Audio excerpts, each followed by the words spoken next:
A noble German soldier's false justice.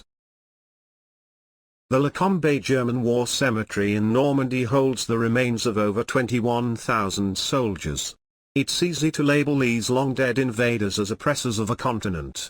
But in many ways they were also victims of the malevolent ideology which spawned World War II. How could this have happened to a cultured people known to be religious, highly educated and pragmatic? Quite simply, the worldview of the party followers prevented them from seeing the totalitarian nature of their regime. Most Germans accepted a belief system based on false justice. False justice is the dark side of confirmation bias. It allows us to do evil in the name of good. The typical German soldier was told the occupation of Europe was to protect the continent from foreign colonization. Sadly, the acceptance of this false justice aligned with their Nazi-centric social conditioning. This permitted the Germans to feel they were righteous in subjugating their fellow humans. There's an engrossing confession in the highly popular book, D-Day Through German Eyes by Holger Eckertz. A German officer named Gerd Hoffmann reveals his views and stunned reaction to the invasion of Normandy.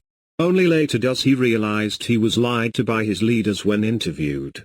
Audiobooks recreated this powerful confession of a man coming to terms with how his beliefs were corrupted by the false justice of an evil ideology. I think that I had the belief, the subconscious belief, that the civilized Americans would not wish to disturb the peace of France. We in the German forces thought that we had gone to such lengths to protect France, to guard its people against harm. I think that deep down, I could not believe that the Americans would shatter this peace we had achieved. Of course, I was utterly wrong. You were wrong about the Americans. I was wrong about everything. I know today, 10 years later, that everything I believed during the war was a mistake. I understand today that we Germans were not in France to protect the people. We were there only to exploit and persecute them. We should never have been in France, or Russia, Italy, any of those places. The things that we did were appalling. Everything was wrong. Why would those Americans hate us so much? Why would they cut our throats and break our necks like animals in the road, without a word? Well, because they knew the truth of what we were doing. That is why. I see.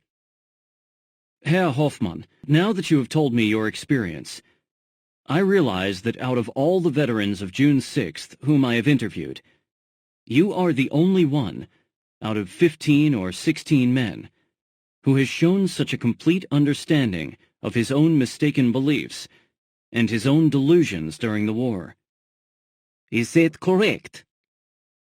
Well, but you must not be critical of the others. It is difficult for us, Herr Eckertz. It is very hard for us, after everything that happened in the war years, for us to be brutally honest about ourselves, about our lives. Would you like to halt this interview now? Yes. I have told you everything that I have to say about June 6th. The Nazi Party convinced Gerd Hoffmann that oppressing others was noble and right. If we reject universal justice, is it not likely that other dishonorable men could persuade us to do the same? There are many good people who may not see the world the same as you. If we cancel, threaten or demean these citizens due to our inherent confirmation bias, could we become today's version of the noble German soldier?